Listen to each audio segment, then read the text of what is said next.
नमस्कार साथियों, स्वागत है आपका हमारे यूट्यूब चैनल पर।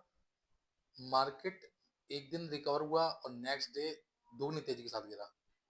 जब जब हमें लगने लगता है कि मार्केट अब उभरेगा, अगले दिन मार्केट एक नया मुकाम हासिल करता है, वो भी गिरावट के दौर में। मतलब मैं समझ रहा हूँ कि लोग शायद, जैसे मैं वीडियो बनाई थी मैंने, जैसे मार्केट रिकवर हुआ था तो बहुत सारे लोग कमेंट आए कि सर आज मार्केट बहुत बढ़िया चल रहा है। और बल्कि मार्केट जिस समय चल रहा था उस समय भी लोग कमेंट कर रहे थे कि सर आज मार्केट उभर गया है। ठीक है, अच्छा लगा सुन के, खैर, कि लोग इतने अपडेट्स रहते हैं मार्केट के साथ और मुझे भी अपडेट करते हैं कमेंट करके। तो आज हम बात करेंगे कि मार्केट नेक्स्ट डे क्यों गिरा, किन कारणों से गिरा, क्या वजह रही उसकी। ठीक है, और इन फ्यूचर क्या प्लानिंग आपकी होनी चाहिए मार्केट को लेके, क्योंकि क्या दिक्कत ऐसी हुई जो आगे भविष्य में बड़ी हो सकती है। ठीक है, तो उसको लेकर क्या प्लानिंग होनी चाहिए, क्या स्ट्रेटेजी आपकी होनी चाहिए, उसको हम बात करेंगे। ठीक है, मार्केट अपडेट बता दूं मैं आपको कि लगता है कि शायद मुझे डीपली बताने की कोई जरूरत नहीं है। इंडेक्स सारे गिरे हैं, सेक्टर भी सारे गिरे हैं, और एक सेक्टर सबसे ज्यादा गिरा है। 3.5% से ज्यादा सेक्टर गिरा है। ठीक है, आप ढूंढ के बताना कौन सा सेक्टर गिरा है। ठीक है, और किन कारणों से गिरा है आपको मैं वजह बताऊंगा। ठीक है, कारण क्या है। वैसे तो लगभग सारा ही मार्केट गिरा है, कोई मार्केट अछूता नहीं है, कोई सेक्टर इससे छूटा नहीं है। मेन वजह क्या है, देखिए, इस वजह को जानने के लिए सबसे पहले आपको ये जानना होगा कि पास्ट में क्या हुआ था। लगभग मुझे, अगर अगर सही मैं बिल्कुल करेक्ट हूं, तो जून 2024 की बात है।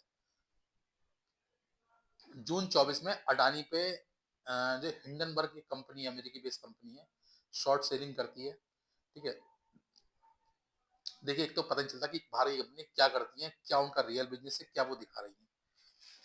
तो हिंडनबर्ग नाम से कंपनी, नाम सबने सुना होगा, हिंडनबर्ग, जो भी शेयर मार्केट से जुड़े लोग हैं उन सबने हिंडनबर्ग का नाम जरूर सुना होगा।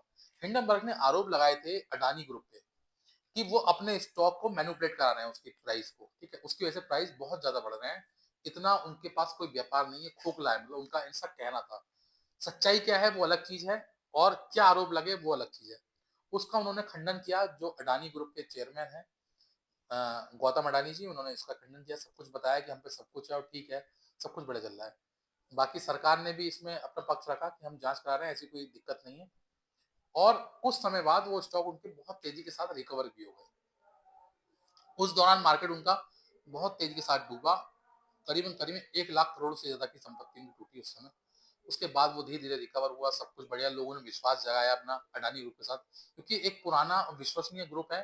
जैसे हमारे यहाँ भारत में रिलायंस है, ठीक है, टाटा है, बिरला है, इस टाइप से ऐसी अडानी ग्रुप काफी, मतलब कुछ सालों से एक बहुत बड़ी विश्वसनीयता उन्हें बनाई है, और बहुत सारे प्रोडक्ट उनके ऐसे हैं जो घरेलू हम लोग अपने घर में यूज करते हैं काफी समय से। हालांकि पहले हमें पता नहीं था कि वो अडानी ग्रुप के प्रोडक्ट हैं, लेकिन धीरे धीरे जैसे हम लोग अडानी के बारे में नाम चर्चाओं में आया, जब से सरकार बदली तब से अडानी नाम कुछ ज्यादा चर्चाओं में आया। उस कारण हम लोगों को पता चला कि हम जो प्रोडक्ट घर में यूज कर रहे हैं वो अडानी के काफी सारे हैं। अडानी गैस है, अडानी ऑयल है, बहुत सारी चीजें ऐसी अडानी की। अडानी एफएमसीजी प्रोडक्ट हैं, बहुत सारे प्रोडक्ट। तो मतलब मैं आपको बता क्यों रहा हूँ, बता इसलिए रहा हूँ क्योंकि इसकी वजह से ही मार्केट कल गिरा है। ठीक है, तो ये सारी वजह थी, इसकी वजह से मार्केट हिंडनबर्ग के कारण, हिंडनबर्ग के आरोप लगाए, उस समय इनके स्टॉक 30-30% तक लगभग टूट गए थे। उसके बाद लोगों ने विश्वास जताया और उसमें फिर दोबारा इन्वेस्ट किया और इन्होंने रिकवर किया मार्केट। अब क्या हुआ है, उस समय एक जांच बैठी थी वहां पे अमेरिका में, क्योंकि अमेरिका में क्या है, क्योंकि कंपनी भारत बेस है, लेकिन अमेरिका में भी इसका व्यापार है। अडानी ग्रीन का वहां व्यापार है, एनर्जी सप्लाई करती है वहां पे अडानी ग्रीन। तो वहां पे जो यूएसए सिक्योरिटी एक्सचेंज है, यूएसए सिक्योरिटी एक्सचेंज ने अपनी तरफ से जांच बिठाई। ठीक है, और जो भी प्रक्रिया उसकी लगातार चल रही थी, जो भी उन्होंने कई बार इनको बुलाया लेकिन ये नहीं गए। ठीक है, क्योंकि उनके अंडर में नहीं आ रही चीजें सारी। अब उन्होंने उसके लिए कोर्ट का रुख किया है। अब कोर्ट का रुख क्यों किया है, उन्होंने कहा है कोर्ट में कि भाई हम, क्योंकि वो जिस चीज से भी मतलब अनसेटिस्फाई है, या उनको लग रहा है कि ये गलत है, या जिसके खिलाफ कोई कार्रवाई करना चाहते हैं, उसके लिए उन्होंने लीगल तरीका अपनाया है। वो कोर्ट गए हैं, कोर्ट से परमिशन ली है, कोर्ट से परमिशन मांग रहे हैं कि हमको इस पे केस करना है, और मैं चाहता हूं कि आप लीगली इसको बाय मेल इनको मैसेज करवाएं, नोटिस भेजें, बाय मेल भेजेंगे इनको गवर्नमेंट, और वो अडानी यहाँ के जवाब दें। अब जो भी कुछ उसमें क्या होता है आगे, वो सब जांच का विषय है, हम उसमें नहीं, लेकिन मैं बता रहा हूँ इसकी वजह से ही मार्केट बुरी तरह टूट गया। लगभग 700 अंक से ज्यादा की गिरावट सेंसेक्स में रही, और निफ्टी में भी अच्छी खासी गिरावट रही।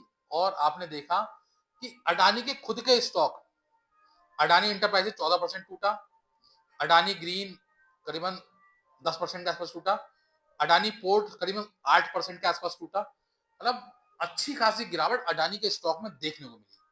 अब ये आगे भी जारी रहेगी क्योंकि कल फ्राइडे था, तो सैटरडे संडे मार्केट बंद रहता है, ठीक है।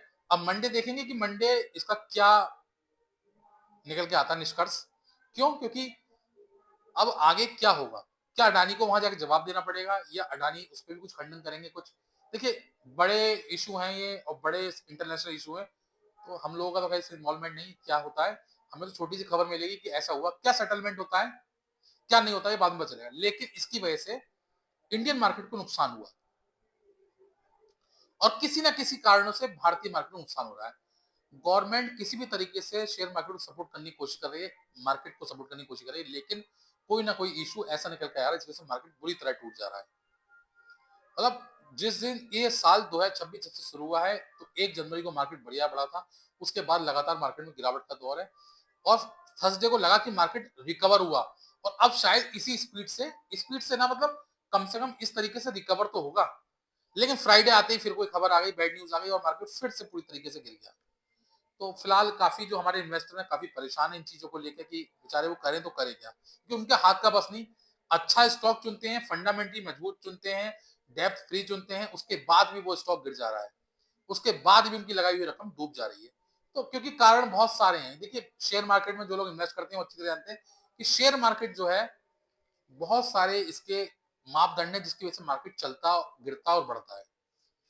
किसी एक सेक्टर, किसी एक फैक्टर की वजह से नहीं, बहुत सारे फैक्टर इसको इन्वॉल्व करते हैं, इसको इफेक्ट करते हैं और उनकी वजह से मार्केट चलता है। तो आने वाले समय में ये भी बताएगा कि मार्केट अडानी की वजह से क्या इंपैक्ट पड़ेगा, क्योंकि अभी फिलहाल के तौर पे तो इंपैक्ट पड़ा, मार्केट बुरी तरह टूट गया। दूसरी बात, क्योंकि भारत का रुपया जो है वो निरंतर कमजोर हो रहा है, रुपए में गिरावट का दौर देख रहे हैं आप, 30 पैसे के आसपास रुपया गिरा है फ्राइडे में। डॉलर के मुकाबले 1 रुपए की कीमत 91 रुपए 90 पैसे हो गई और ये दिन में 92 रुपए तक छुआ था, मार्केट बंद होने से पहले 92 रुपए तक गया था। तो मतलब ये भी एक बहुत बड़ी वजह है कि जिस तरीके से रुपया डेफिसिट कर रहा है उससे प्रॉब्लम हो रही है। एफआई बहुत ज्यादा सेलिंग कर रहे हैं, लगातार एफआई सेलिंग में लगे हुए हैं। क्यों? क्योंकि उनको भारतीय मार्केट से कोई अच्छा रिटर्न नहीं दिख रहा है। देखिए, इसकी बहुत बड़ी वजह है, जब एफआई सेलिंग करता है तो कहीं ना कहीं कंपनियों में विश्वास डगमगाता है, मार्केट टूटता है और लोगों का पैसा डूबता है। तो ये बहुत बड़ी वजह है। अगर हम रुपए की गिरावट नहीं रोक पाएगी भारतीय सरकार, तो मुझे लगता है शेयर मार्केट में बहुत ज्यादा दिक्कत आने वाले समय में हो सकती है। $1 की कीमत 91 रुपए 90 पैसे हो गई है और मैं बता दूं आपको, जनवरी जनवरी में रुपया जो है 2% के आसपास टूट चुका है।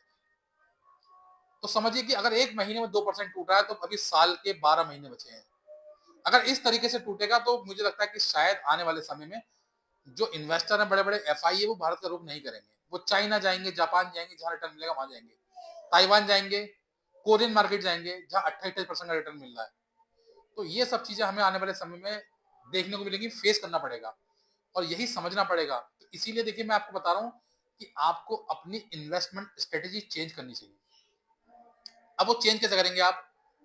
पहले तो माइक्रो कैप से बचें, माइक्रो कैप से बचें, मिड कैप और लार्ज कैप पर ज्यादा भरोसा जताएं, क्योंकि वो इतने ज्यादा नहीं टूटते हैं। फंडामेंटली अगर मजबूत है तो सोचता है वो जल्दी रिकवर हो जाते हैं, लेकिन माइक्रो कैप बर्बाद होने की स्थिति में है। ये माइक्रो कैप वाला समय नहीं है, इससे अब ध्यान रहे। माइक्रो कैप का समय जो था वो कोविड के बाद का था, अब उससे थोड़ा सा निकल जाए, कोविड वाला समय नहीं चल रहा है। इस समय जो फंडामेंटली मजबूत होगा वही दौड़ेगा। देखिए, ऐसा नहीं है कि इस समय रिटर्न नहीं आ रहा है, अच्छे स्टॉकों में आज भी। आप सोचिए, जिस दिन मार्केट गिरा था ना, उस दिन बहुत सारे स्टॉक ऐसे थे, आप कहोगे तो मैं लिस्ट बना के डाल दूंगा आपको, जो 10% से ज्यादा बढ़े हैं। तो ये कहना मुश्किल है कि अगर मार्केट टूट रहा है तो सभी स्टॉक टूट रहे हैं। बहुत सारे स्टॉक जो अच्छे हैं वो परफॉर्म भी करते हैं, ठीक है। तो ये कहना गलत है, लेकिन ये है कि आपने क्या सिलेक्ट किया है, आपने कौन सा स्टॉक सिलेक्ट किया है, ये बहुत बड़ी वजह है। कई बार ऐसा होता है कि हमें लगता है कि हम जो स्टॉक सिलेक्ट कर रहे हैं वही गिर रहा है, ऐसा नहीं है। बहुत सारे लोगों के साथ ऐसा होता है, लेकिन ऐसा नहीं है। मार्केट बढ़ता भी है और गिरता भी, दोनों चीजें। अगर आपका स्टॉक अच्छा है तो वो रिकवर जरूर करेगा, लेकिन ये बात भी ध्यान रखिए कि अगर स्टॉक बहुत ज्यादा गिर रहा है तो कई बार उसको एग्जिट करने में ही आपकी भलाई है। ये चीज समझनी है। फिलहाल माइक्रो कैप से बचें, मतलब मेरा मतलब यह, माइक्रो कैप में मैं ये नहीं कह रहा कि आप इन्वेस्ट ना करें, लेकिन बड़े एक्सपोजर से बचें। छोटे छोटे एक्सपोजर लें, कोई दिक्कत नहीं है, उस पैसे को डालें जिससे आप भूल सकते हैं। उस पैसे को डालने की कोशिश ना करें जिससे आपको डुबोने से नुकसान हो जाए और आपको बैठना पड़ जाए। तो ये बात आपको समझनी होगी किस तरह से इन्वेस्ट करना है। और एक चीज और, ये समय वो चल रहा है जिस समय आपके पास कैश होना बहुत जरूरी है। तो कैश अपने पास जरूर रखें, सारा पैसा मार्केट में लगा के रखें, समय का इंतजार करें, समय आपको मौका देगा और वो मौका आपको जितना भी 1 डेढ़ साल में आपने नहीं पाया है, वो सब कुछ महीनों में रिकवर होगा। लेकिन समय आएगा उसका, फिलहाल अभी नहीं है वो समय। तो अभी नहीं है तो पेशेंस रखें, मार्केट में थोड़ा कम पैसा लगाएं और मार्केट में कैश अपने पास रखें, क्योंकि मार्केट आपको मौका देगा और उस समय अगर आपके पास कैश नहीं है तो फिर आप रिकवर नहीं कर पाएंगे, जो लॉस आपने लिया उसको रिकवर नहीं कर पाएंगे।